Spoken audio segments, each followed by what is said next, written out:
Olá, olá, sejam todos bem-vindos a mais um vídeo. E hoje a gente vai dar continuidade a esse nosso tema, né? De psicologia atomista. E, bom, hoje a gente vai falar um pouquinho mais sobre uma necessidade que a gente tem de antemão, né? Se a gente entrar em outros temas, que é uma necessidade de reeducar, né? De reeducação. Vai falar sobre psicorreeducação. A gente vai citar, por exemplo, vícios, né? A gente vai também tocar um pouco das paixões, talvez. Na verdade, eu acho que vou deixar esse tema de identificar as paixões desordenadas para o próximo vídeo, né? Mas basicamente o tema, né, é sobre a cultura, né, como meio de influência comportamental. Quero que vocês prestem atenção nessa palavra que eu digo quando eu falo tema, tá? De influência comportamental, porque quando a gente fala sobre influência comportamental, é necessário que a gente observe uma coisa. Quando eu falo influência, tá? Quando eu falo influência, estou me referindo a algo, tá? Que não define, mas que influencia. De fato, influencia, mas não define, né? Então, antes de tudo, isso daqui tem que estar bem claro, tá? Influencia? Sim, influencia, mas não define, tá? Que isso esteja bem claro, tá? Que isso esteja bem claro, tá bom? Bem, o que que a gente vai fazer agora, tá? É, quando a gente, no que tange a psicorreeducação, a gente tem que falar como é que isso impacta, né? Que é o meio onde é que a gente vive. A gente vai ter que abordar o meio onde é que a gente vive, né? Como é que isso impacta o sujeito? E aí depois a gente tem que educar o sujeito para a realidade de volta, né? E isso também, claro, fala sobre identificar as paixões desordenadas, né? Mas eu acho que isso daí vai ser um tema para o próximo vídeo, tá? Bom, o que eu tenho para trazer aqui para vocês é o seguinte: de antemão, a gente tem que entender a necessidade de entender o meio onde é que a gente vive, tá? Porque a gente vive em algum meio e esse meio nos incita a algo. Esse meio nos incita a algo. Por exemplo, é, a minha família. A minha família é o primeiro contato com a civilização que eu tenho, né? Uma família composta ali de pai e mãe, né? Como é o normal, né? Um homem e uma mulher, né? É, é o primeiro contato que você tem com a civilização. É o primeiro contato que você tem com a humanidade, basicamente, né? Então, assim, imagina. Esse é o primeiro contato que você tem, por exemplo, talvez com virtudes ou com vícios. Então, assim, existe uma necessidade de a gente entender o meio onde é que a gente vive. Não existe psicologia sem antes falar do meio onde é que a gente vive, porque todo esse meio nos incita a algo, né? Como é que eu vou falar sobre a educação de uma pessoa se eu não entendo a realidade dele por primeiro? Ah, não, eu tô buscando terapia, mas é o seguinte, o meu pai, sei lá, é senador. Eu tenho 20 anos, 29 mil anos e nunca trabalhei na minha vida. Tenho 30 anos, nunca precisei trabalhar, meu pai sempre me bancou, né? Ou não, eu trabalho desde o 14, eu vou ter que fazer terapia uma vez só por mês, porque eu não tenho direito, não consigo pagar as outras semanas, porque eu preciso botar a comida na mesa, ou eu preciso pagar a luz. E se a gente não paga a luz, a geladeira não vai funcionar. Ou, não sei, minha família tá precisando de dinheiro, tá precisando disso, tá precisando daquilo. Então, assim, a gente tá falando num meio que nos incita a algo. E essa realidade fala muito sobre o sujeito. A realidade do sujeito fala muito sobre ele, pô. Isso daqui é o básico, né? O que, que aquele sujeito vive fala muito sobre ele, tá? Então, assim, por isso que existe essa necessidade, principalmente do profissional, até mesmo de psicologia, entender o meio que esse cara aí, esse sujeito tá envolvido, né? Então, assim, muito importante, tá? Vamos lá. A gente vive num meio e esse meio nos incita a algo e eu falei da família, né? Pode ser uma família virtuosa, pode ser uma família virtuosa, mas pode ser uma família que não é virtuosa e que, aliás, vai te incitar uma afetividade desordenada. Por exemplo, você acabou de nascer, seus pais se divorciaram. Cara, vai ter que ter muita fortaleza, vai ter que ter muita resiliência aí, de alguma parte aí, tá? Tanto sua, mas também, primeiramente, antes de tudo, né? Do seu pai ou da sua mãe, quem tiver a sua guarda. Aliás, melhor dos dois. Melhor dos dois, né? Porque vai ser o seu primeiro contato com a humanidade. E o seu primeiro contato com a sua família é essencial. Por quê? Se a sua família é disfuncional, o primeiro entendimento que você tem por ser humano é algo que está quebrado, é algo que está falho. Seus laços afetivos foram totalmente disruptivos, cara. Essa pessoa ela tem grande possibilidade de crescer sem saber se expressar. Por exemplo, ela não sabe, por exemplo, é, ela não sabe, por exemplo, o que é o afeto. Aí ela pode procurar esse afeto nos vícios. Ela é muito comum a gente falar, por exemplo, às vezes com adolescentes, eles falarem, cara, eu não sei o que é amor. Nunca experimentei isso na minha vida, né? Ou eu sou uma pessoa bem triste, né? E a gente tá falando de pais que hoje perderam a noção do que é paternidade, do que é maternidade. Pessoas que não sabem mais qual que é a transcendência de uma família. Porque a verdade da família é que ela é um pequeno mosteiro. E pessoas e pais que não entendem isso estão fadados a ter filhos assim, cara, que não vão cumprir. Não vão ser melhores que os pais. O objetivo do professor é fazer alunos melhores que ele. O objetivo dos pais é fazerem pessoas melhores que eles. Ó, filho, eu cometi esse erro aqui. Agora vou te educar para você não fazer isso aqui. E você vai ser melhor que eu. E aí você vai passar isso pro seu filho. E aí vamos adiante, cada vez mais virtuoso.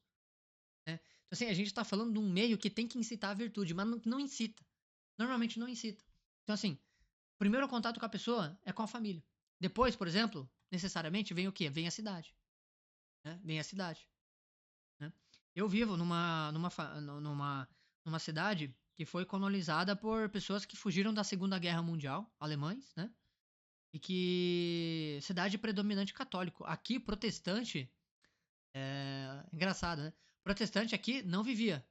Se tu fosse católico e namorasse um protestante, vocês caíam cair na paulada contigo. Não podia se casar com um protestante. Se tu fosse protestante, iam cair na paulada em cima de ti. Assim, muita coisa louca, né? Mas hoje eu vejo que essa cidade perdeu muito. Perdeu muito.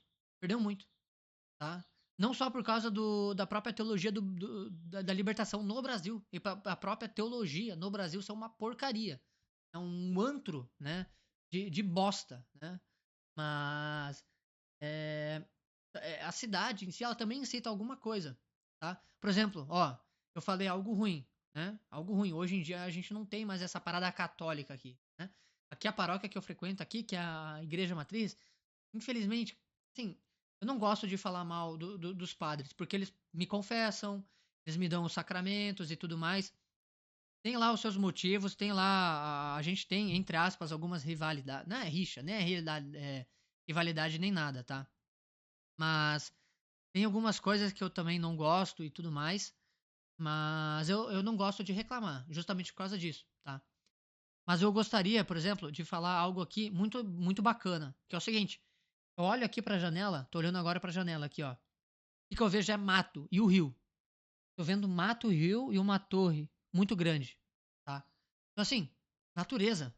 Eu tenho um contato muito grande com a natureza aqui, tá? Eu vivo, por exemplo, até num bairro que é bom, um bairro que é seguro. A própria cidade em si até que é segura, é bem segura até, eu acho, né?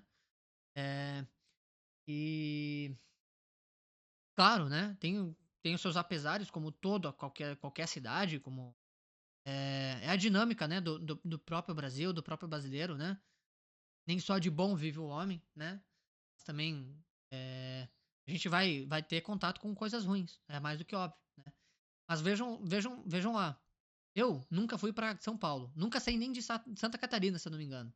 Eu acho que eu quase nunca saí nem de Itapiranga, tá? Que é o lugar aqui onde é que eu moro, né? Mas se eu for para São Paulo hoje, sei lá, acho que qualquer lugar de São Paulo, a primeira coisa que eu vou notar é o céu. Deve ser cinza e, cara, poluição pra caralho. Poluição pra um caramba. Vou pra Rio de Janeiro, vou notar o quê, cara? Favela. Né? Eu vou notar o quê? Problema com segurança pública. As pessoas. Existe um guia de como você deve se comportar na rua em determinado lugar. Se eu for pra Bahia entrar na esquina errada, pelo jeito, eu acho que eu sou fuzilado.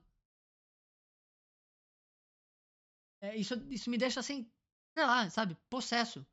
Eu tremo nos alicerces quando eu vejo isso. Porque, cara, a cidade, ela incita algo pra você. A música fala algo sobre o lugar. Então, assim, tudo isso, né, fala sobre o sujeito. Tudo isso fala sobre o sujeito, né? Claro, também tem o país, né? Tem o país, né? Só voltando aqui pela cidade, se eu for para São Paulo, eu vou estar num condomínio. Não vou estar naquele brutalismo, provavelmente, né? Aquele brutalismo meio soviético, dos Balcãs, né? Aquele brutalismo dos Balcãs, né? Que tem uma estética, uma aesthetic, né? Meio, meio não, super depressiva, super neblina, né? Algo meio para baixo mesmo, que te empurra para baixo, né? Importante, empurra para baixo, né? Bom, o próprio país também ele incita algo no sujeito, porque eu vivo no Brasil que tem altos índices de criminalidade, mas eu também podia viver na Honduras, na Venezuela, eu podia estar vivendo no México, sabe? Países super, super, Nicarágua, né? El Salvador, alguns anos atrás, né? Que incitam, né? El Salvador era um dos países mais violentos do mundo, mais violentos do mundo. Então, assim, é, são lugares, países que nos incitam a algo, né? Por isso que é muito comum você ver, por exemplo, nossa, na Europa era muito diferente, na Europa é isso, na Europa é aquilo, né? Meio chato a gente ouvir essas coisas de velho no Instagram, né? De velho no Facebook, ou de velho em qualquer lugar que seja, né? Mas a verdade é que o país também incita alguma coisa naquele sujeito. O Brasil, principalmente, incita algo no sujeito. Muitas vezes, infelizmente, de ruim. É verdade, né? Mas o país ele também incita algo no sujeito, mais do que real, mais do que real. Né? O que também incita algo no sujeito é o tempo específico que ele está vivendo. Vamos usar aqui, ó, 2020. Um bebê que nasceu em 2020 agora, ele vai ter o quê? 3, 4 anos de idade. Vamos supor aqui que ele tem 4 anos de idade. É... Ele vai estar num tempo específico e daqui a alguns anos ele vai ter provavelmente o primeiro contato dele com pornografia. Se Deus quiser, ele nunca vai ter. Se Deus quiser, assim seja. Mas provavelmente ele vai ter. A realidade tende a isso. Ele vai ter contato com a pornografia daqui, sei lá, 4 anos, 8 anos. É a média da criança no Brasil. E esses números tendem a baixar. 6 anos daqui a pouco. Daqui a pouco, 5 anos. Crianças com 3 anos de idade estão com o celular na mão, estão com telas. Essa é a realidade. Então, o tempo específico também fala sobre aquele sujeito, né? Não é à toa que tempos fracos, né, fazem homens fracos, né? Tempos, né? Aliás, tempos difíceis, né, fazem homens fortes, né? E tempos, né, bons fazem homens fracos, né? Então assim, é essa dinâmica que não para de funcionar, que não para de funcionar. Por isso que é importante a gente criar a virtude no sujeito. Né? Essa dinâmica, eu acho que isso aqui é um achismo, tá? Não tô fazendo juízo de valor nenhum aqui, mas é um achismo meu. Não tô afirmando algo aqui, não. Mas eu acho que essa dinâmica do tempos bons fazem homens fracos fazem homens difíceis, né? Blá blá blá blá blá blá blá blá blá. Isso daí, pra mim, na verdade, é uma sociedade que não tá cultivando no sujeito a virtude, pô. Porque uma sociedade que cultiva a virtude incessantemente vai citar sempre homens bons. É ou não é? A gente também pode falar sobre. Aqui eu não vou nem me alongar, mas eu vou só citar. A gente pode falar sobre engenharia social, né? Hoje a nossa água está contaminada com flúor, né? Está contaminada nosso alimento, né? Tem muitos transgênicos, soja, né? A geração sojada, como a gente costuma falar, né? Então assim, os tempos eles também incitam alguma coisa no sujeito. Só que é importante aqui eu falo que incitam, influenciam comportamentalmente o sujeito. Só que é o seguinte, por que eu falei influência comportamental? Por que eu falei sobre influenciar o sujeito? Porque a pessoa, isso daqui é muito importante, a pessoa ela não é um fruto do meio, mas ela tende a ser influenciada, tende a ser influenciada, isso é mais do que óbvio. A pessoa ela não é um fruto do meio, mas ela tende a ser influenciada. Isso daqui é muito importante, tá? Então assim, se a gente fala que a pessoa ela é um fruto do meio, a gente vê meio que vai acabar numa gnose da psicanálise. Porque aí o sujeito, ele é como se fosse uma máquina de pulsões. É como se o nosso cérebro não tivesse mais a capacidade de falar, ou como se o ser humano não tivesse a capacidade de falar, eu não quero, ou isso daqui não é pra mim. Não. Para aquele sujeito só vai existir uma coisa. Uma coisa. Uma coisa. Uma única coisa. Tá? Que coisa vai ser essa? Para aquele sujeito só vai existir respostas. Respostas, é, respostas, né, para as suas pulsões, né? Então, se o sujeito, né, ele é só uma maquininha, né, como se a gente fosse um animal, né, tivesse respondendo as bestialidades, etc., eu estaria reduzindo, fazendo um reducionismo aqui que é bizonho. Eu não posso fazer. Isso daqui é fruto da psicanálise, aliás, né? Mas a gente tem que entender que cada pessoa é dona do seu próprio destino. Cada pessoa é dona do seu próprio destino. Quero falar aqui uma frase do Tex Willer, muito bom. Que é o seguinte: por mais rica que seja a gaiola, o falcão prefere voar livre no céu. Isso daqui é muito importante, porque é o seguinte: apesar do falcão ser um animal, vou utilizar aqui o exemplo homem. Por mais que aquele ambiente, né, aquela gaiola rica, ou seja, aquela paixão, fale algo pro homem, ou seja, uma coisa meio latente, meio desejosa, por assim dizer, meio realmente uma tentação, o sujeito pode escolher sim, entre o sim ou não. A gente tem a capacidade de escolher o nosso próprio destino, pô, né? Então assim, eu não posso falar que a pessoa ela é um fruto do meio, porque ela não é um fruto do meio. Tende a ser influenciada? Ah, sim. Isso sim. Isso sim. Isso sim. Mais do que sim. Mais do que sim, tá? Então, assim, que isso esteja bem claro, tá? E é claro que esses, toda todos esses meios, né? Eles tiveram frutos, hábitos e inclinações. Principalmente a má educação. Ela trouxe esses frutos, hábitos e inclinações, principalmente, obviamente, né?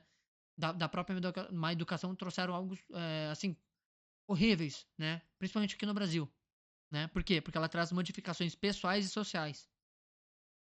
No nosso último vídeo, eu falei sobre como é que o ambiente da universidade fala sobre é, o ódio à verdade, o ódio ao amor, o ódio ao bem, né? Incita o ódio ao cristianismo, incita o ódio, né?